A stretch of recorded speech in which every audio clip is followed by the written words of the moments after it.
et kõik need põlevkivi vastased, minu arust see on üks täiesti Eesti avastamata tava. Ma ütlen, et päris tõsiselt.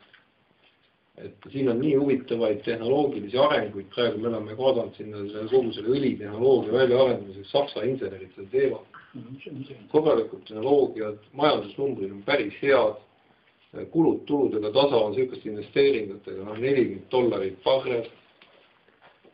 Täna on tegelikult, ütleme, uksedega järjekord USA-st, on kõik see Jordaaniad, taavast tehnoloogiad. Tehnoloogia järjekord, jah. Jah, nii et selles mõttes on Eesti Energia riigi firma on ju, ma ütlen, et kui nüüd vaadata neid igasugused Jordaania ja USA võimalusi, ja mis on ju põhiline on ju.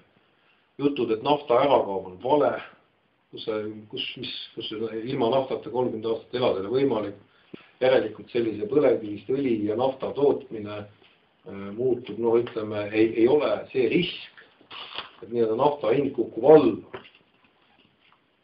Selle tõttu see asi ei ole konkurentsivõimeline, muutub üha vähe tõenäoliseks, kuna lihtsalt, et nii-öelda lihtsad leiukohad on otsaks. Ja selleks, et vaadata ka need maailma võimalusi, tuleb ka oma kodus ikkagi teha midagi kaasaegset. See ongi see praegu see uued põlevkiviõliga tehased, mida me investeerime nagu. Miks partnerid teile see ei meeldi? Miks see partnerid teile? Reformierakonna. Seda tuleb küsida nende käest, ega ma ei oska seda päris ausalt seletada. Mul on mingisugused, ma võin esitada hulgalised spekulatsioone, aga nad võib-olla on niisugused lihtsad spekulatsioonid. Ma arvan, et suured plaanis see meeldib ka neile, et see on siiski, ütleme, Eesti suhteliselt huvitav ekspordiallikas.